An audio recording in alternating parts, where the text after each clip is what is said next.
नमस्कार दोस्तों, मैं हूं श्रीकांत और आज हम जानेंगे रिलेटिव प्रोनाउन के बारे में। रिलेटिव प्रोनाउन जिसे हिंदी में हम संबंधवाचक सर्वनाम कहते हैं, वह प्रोनाउन जिसका प्रयोग किसी नाउन के साथ संबंध प्रकट करने के लिए होता है, रिलेटिव प्रोनाउन कहलाता है। इसे हम ऐसे भी समझ सकते हैं कि दो सेंटेंस दिए हुए हैं, पहले सेंटेंस में एक नाउन दी हुई है और दूसरे सेंटेंस में प्रोनाउन। तो पहले सेंटेंस की नाउन के साथ जब दूसरे सेंटेंस का प्रोनाउन अपना संबंध प्रकट करता है तो ऐसा प्रोनाउन जो है रिलेटिव प्रोनाउन या संबंधवाचक सर्वनाम कहलाता है। ये कौन कौन से शब्द होते हैं उनके बारे में हम देखेंगे। रिलेटिव प्रोनाउन में ये 7 शब्द आते हैं: हु, हुम, हुज, व्हाट, विच, दैट और एस। हु, हुम, हुज व्यक्तियों के लिए आते हैं, व्हाट वस्तु के लिए आता है, विच बेजान वस्तु और छोटे जानवरों के लिए आता है, दैट व्यक्ति और वस्तु दोनों के लिए आता है, और एस एग्जाम्पल की तरह हम इसको प्रयोग करते हैं जैसा जैसी के अर्थ में। हु सब्जेक्ट है, हुम ऑब्जेक्ट में इस्तेमाल होता है और हुज पॉजेसिव केस में इस्तेमाल होता है। अब आप यहाँ पर सोच रहे होंगे कि हु, हुम, हुज, व्हाट और विच ये मैंने आपको इंट्रोगेटिव प्रोनाउन में भी बताए थे और रिलेटिव प्रोनाउन में भी आपको बता रहा हूँ।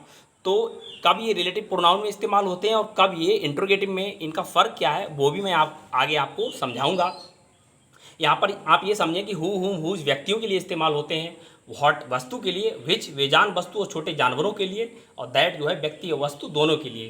दैट व्यक्ति और वस्तु दोनों के लिए कब इस्तेमाल होता है, कब नहीं होता है, इसके बारे में विस्तार से मैं आपको सिंटेक्स में समझाऊंगा। इनको एग्जाम्पल में हम समझेंगे। यहाँ पर 2 सेंटेंस लिखे हुए हैं।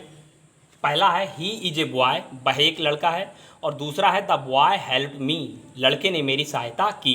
दोनों सेंटेंस अलग अलग हैं। अभी जब हम इन दोनों को जोड़ेंगे तो हम देखेंगे कि पहले सेंटेंस में भी नाउन लिखी है अ बॉय और दूसरे में लिखी है द बॉय, यानी लड़का लड़का, यानी दोनों में व्यक्ति एक ही है, ना कि अलग अलग। जब इन दोनों वाक्यों को हम जोड़ेंगे तो हम ऐसे जोड़ेंगे: ही इज ए बॉय, वह एक लड़का है, हु जिसने, हेल्प माने सहायता की, मी माने मेरी।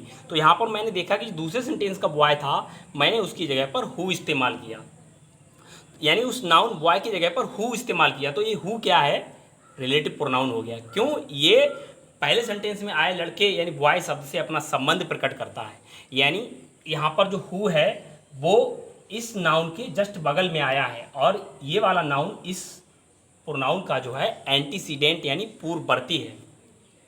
तो इसको हम बड़े अच्छे से ध्यान रख सकते हैं कि जो मैंने शुरू में आपको बताए थे 7 शब्द, वो सातों शब्द जो है 2 सेंटेंस के बीच में आते हैं और जस्ट उस नाउन के बगल में रखे हुए होते हैं जिस नाउन से उनका संबंध होता है, जिस नाउन से वो अपना संबंध प्रकट करते हैं जस्ट उसके बगल में रखे हुए होते हैं। जैसे यहाँ पर हु जो है इस बॉय के जस्ट बगल में रखा हुआ है, यानी हु शब्द इस बॉय से अपना संबंध प्रकट कर रहा है, क्योंकि वह एक लड़का है जिसने मेरी सहायता की। तो जिसने कौन, यानी बॉय, ये लड़का ही है जिसने मेरी सहायता की।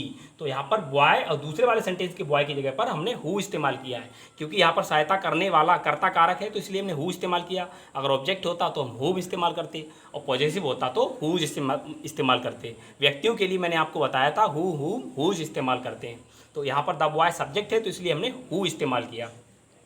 तो ये हु इस बॉय से अपना संबंध प्रकट करता है। आई थिंक आप समझ गए होंगे। इसी प्रकार से शेष बचे हुए विच, दैट, एस और वो हुज, हुम, वो भी इसी प्रकार से 2 वाक्यों के बीच में आते हैं और जब जहाँ पे आते हैं उनसे जस्ट पहले जो है कोई ना कोई उनके साथ नाउन रखी हुई होती है।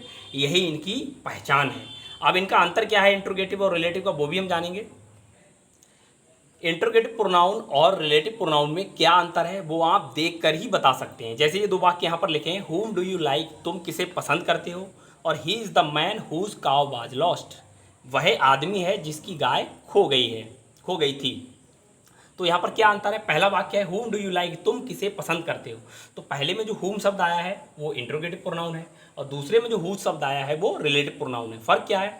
इंट्रोगेटिव प्रोनाउन जो होते हैं वो प्रश्न करने के लिए प्रयोग किए जाते हैं। जब हम उनका प्रयोग करते हैं तो हम प्रश्न करते हैं, इंट्रोगेटिव वाक्यों में इस्तेमाल किए जाते हैं, और जब उनका उत्तर हमें मिलता है तो कोई हमें नाउन प्राप्त होती है उनके उत्तर में, और इन्हें देखकर पहचाना जा सकता है ये वाक्य के शुरू में लिखे हुए होते हैं और इनके बगल में कोई नाउन नहीं रखी हुई होती है। जैसा पहले सेंटेंस में हुम और उसके बगल में कोई नाउन नहीं रखी हुई है और वाक्य के शुरू में लिखा हुआ है, तो ये इंट्रोगेटिव प्रोनाउन है। दूसरा सेंटेंस है he is the man whose cow was lost, वह आदमी है जिसकी गाय खो गई है। तो इसमें हुज शब्द 2 वाक्यों के बीच में आया है और यहाँ पर ये पहले वाक्य की नाउन मैन से अपना संबंध प्रकट कर रहा है कि वह आदमी है जिसकी गाय खो गई थी।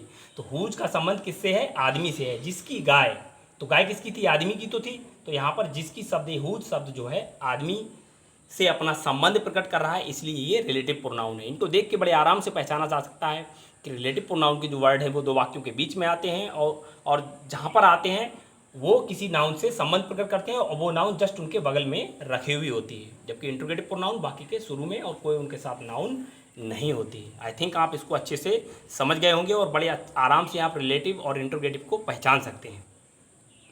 दूसरी एक बात और है कि रिलेटिव प्रोनाउन के जो शब्द होते हैं वो जब इनका हिंदी में उच्चारण निकालो तो वो जा का उच्चारण करते हैं, जैसे जिसको, जो, जिसे, जिसने। और जब हम इंट्रोगेटिव का उच्चारण करते हैं तो वो का उच्चारण करते हैं, कौन, किसने, किसको, किसको। ठीक है, तो ये भी एक अंतर है। आई थिंक आप रिलेटिव प्रोनाउन को अच्छे से समझ गए होंगे। अगर ये वीडियो आपको अच्छा लगा हो तो लाइक करें, अपने दोस्तों में शेयर करें और चैनल को सब्सक्राइब करना ना भूलें। तो मिलते हैं अगले वीडियो में नए टॉपिक, नए लेसन के साथ। तब तक के लिए keep watching my channel get knowledge. जय हिंद।